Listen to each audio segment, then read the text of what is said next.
Our next segment, we're simply going to call scandalous. Well, our first scandal involves Governor Christie. New revelations in Bridgegate are not good news for the man considered a top-tier contender for the 2016 Republican presidential nomination. Even before Friday's twist, Christie's political fortunes were sliding. The latest NBC News Wall Street Journal poll showed just 22% of Americans viewing Christie favorably. That is down from 33% in October. Dr. Michael McCoy, we also have Anthony Caruso here, and Dee Benke. So thank you for joining us, everybody. So let's talk about these latest revelations and what this means. And we'll start with you and just explain to me where you think this might go, because we heard 2 weeks ago the governor saying he didn't know anything. Right. This is a letter from one attorney to another, basically saying we have knowledge that may tie in, we have information that may tie in Governor Christie's knowledge of the event. That's as far as it goes. And we're talking about somebody who felt they were part of the governor's inner circle and then found out through the press conference they weren't. There's a lot of underlying feelings here, so really the evidence has still not been disclosed. I thought it was rather flimsy also, but if you take all the headlines right now, they're all saying, they're even saying that his childhood friend may have thrown him under the bridge, if you will. Dr. McCoy, you want to take that? Well, as you just said, there have been a lot of headlines. I've read a lot of these articles, and I kept reading them, and I'm trying to say, like, okay, what's the big revelation? Because the headlines are like, oh my goodness, bombshell. I'm reading the articles, I couldn't figure out what the revelation was. There's nothing new here. Having said that, now you said that Governor Christie, one of the top tier potential candidates in 2016, I think we can remove that title from him now. I would really say, I just feel like his White House hopes, they're done. I'm just going to boldly say that in February 2014. I think it's a little too early for that. February 1st, 2014. I think his branding is on how tough he is. It's now a major liability. He's already not popular. Okay, let me ask you a question though. You just said that the headlines, you still couldn't find something that says that. Wait, let me just. I'm sorry. So you said that you didn't notice anything. We kind of all agreed here that it was kind of flimsy. So why are you saying he's done? Because he hasn't been found guilty of anything just yet. So I think that statewide, this is all going to pan out to be, he's going to be over. But the problem is, most voters only know headlines. And this story is going to drag out for a while, and it's going to sap all the strength he has. My guess is it's going to drag out through 2014. All the energy he should have been building for a run in 2014 is going to be sapped while his rivals are building their momentum, and he's going to be damaged going into 2015, 2016. Again, I don't think this is going to amount to anything. I think in real terms, it's not going to amount to anything. But the headlines are always going to be more bombastic than the truth, and it's going to hurt him as a candidate. Do you think damage control is going to stagnate where he should be be thinking about a national run? I mean, I still think that there's a long way to go in this race, sure, and there's a long way to go until the election, and a lot can happen. This is still one more step in the story, but let's see the evidence first, and let's see whether it matters if the governor knew about the traffic jam as the news is reporting it, or if he knew about it prior and was supporting it.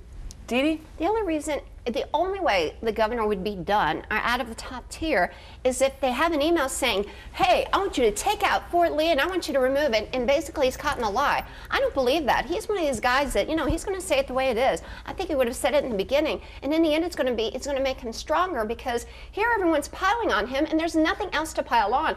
And I'm telling you, there's going to be fatigue about the stupid bridge. People in other states are going to say, who cares? What is going on here? We are tired of people picking on this guy about a stupid traffic jam. Nobody cares about it. So it's going to get old, and it's not going to drag on because nobody cares. Everybody's going to care about his leadership, and he has handled it well. So what this reminds me of is the senatorial race that happened in Alaska with Ted Stevens versus Mark Begich, where it was ultimately found out that Ted Stevens was the embattled senator, had all these charges against him, and it was ultimately found he was completely not guilty. But this dogged him throughout the race, and Mark Begich was actually able to defeat him. He didn't handle it very well. And I think the same thing with Christie. I feel like these things are going to dog him. I feel like I completely, as I said, this provided no new evidence, but it did provide new headlines. And as long as there are new headlines with scandal associated with the name Christie, people are going to want to stay away, and it's going to sap his strength. So weak. It's so weak. But there's still going to be headlines. But not forever. I mean, there's only so many headlines you can have about the bridge and about an email. There will be throughout this year, and that'll be enough. I have a quick question on this one, because I'm a journalist, and there is a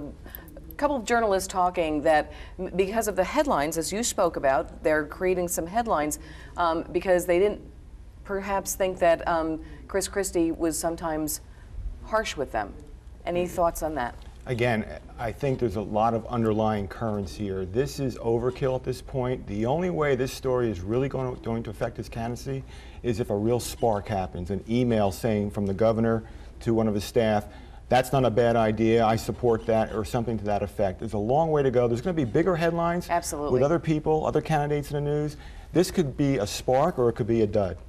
Okay, and I think, Dee Dee, I think you're shaking your head, absolutely. Yeah, I mean, I think he's handling the best way he can. I mean, this hasn't really gone on that long. The Democrats are wishing and hoping because, again, he's the only guy that's been able to be Hillary in the headlines. So that's what they're doing. It's a national pylon. And all of a sudden, oh, this woman, the Hoboken mayor, oh, did she have a diary or not? Or it's all this crazy stuff made up. It just sounds ridiculous at this point. Well, I think we've got some other headlines that are coming since we've got Dr. McCoy from New Jersey and Dee Dee from New York. We've got another congressperson, another politician, I should say, rather, that's making some headlines. How about that congressman from New York who threatened to break a reporter in half?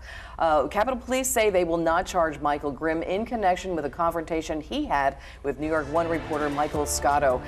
What was he thinking? Let's just take a quick look here.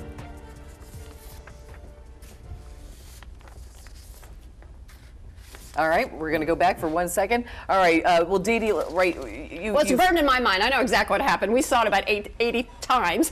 And I know Michael Grimm, and, and he's kind of a fiery guy. But, they weren't supposed to be on camera. The camera was rolling. But it's not like Grimm, on purpose, said that in front of the camera. Yeah, I mean, he was difficult. I'm going to break you in half like a boy. Well, so what? Grow up, reporter. If you can't handle those words, get another job. I'm sorry, but I think reporters are used to, some tough scenes. So, but what did you think? Well, I mean, it wasn't really about the fact that the reporter couldn't handle it. I mean, the guy was fine. He didn't cry or anything. But the fact of the matter is that you actually had a congressman telling a reporter for asking a perfectly legitimate question, saying, I'm going to break you and throw you off the balcony. Oh, you really think he's going to do that? Come on. But the point is, though, it's jarring to see that members of the media be physically threatened. Oh, jeez. Oh, no, but members of the media, they can say and do anything. I'm if sorry. A member of the media threatened they can say whatever they want. If a member of the media threatened to kill a congressman, they threaten you with the pen all the time. They lie all the threaten with the pen all the time, just like these headlines about Christie. You think they're not damaging more than just a threat of saying, I'm going to throw you over the banister when everybody knows he's not going to do that. And actually, but that almost in a sense brings us back to the Christie thing because, and this is why I see this is Christie's biggest problem. It's about creating a culture of bravado, intimidation. This isn't about Christie, though. This is about a different congressman. This is just human nature, and it's capturing human nature. We've all had those kind of moments. If anybody in this room can say, I've never lost my temper, then I want to give you a medal. It's human nature, and they happen to have caught it, and now they're making a big thing out of it. Is it right? No, but it's human nature. But I will say that in terms of if you're a politician, a reporter, anybody in the public eye, boy, you need to have training. It's anger management 101 now, because anybody gets that on tape, and now this guy's, I mean, he's looking at some. Right. That tape's forever. This is a YouTube clip forever. The funny thing is, if you watch this, because like you said, Dee Dee, I watched it a few times.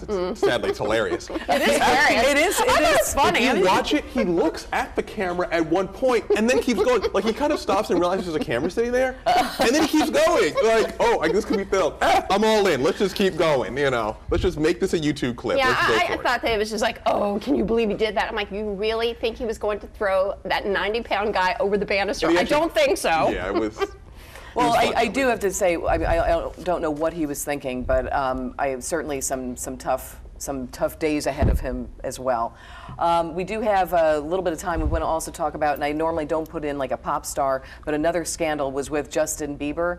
And just what was he thinking this week with his father and the charges there, drag racing, DUI, assault? What's going on with this kid? He's just in trouble. Yeah. I mean, he's really suffering. Think that there are drugs involved. How many drugs? I mean, concoctions. He's having trouble handling his fame, and we've seen this time and time again. He's on a slippery slope, and he has to be careful because he's not a citizen, and immigration likes to look at things like felonies or crimes of moral turpitude, and he's dancing around that right now. He hasn't been full out convicted of any of that, but some of his acts can be construed to be those qualifiers. He could be kicked out of the country. But this is really this is unfortunate because he's a kid. I mean, after well, it's all said and done, he's got a $108 million pocketbook also. We do have to take a break, but we will come back and talk more a little bit about Justin Bieber. Keep it here, everybody. The lightning round is next.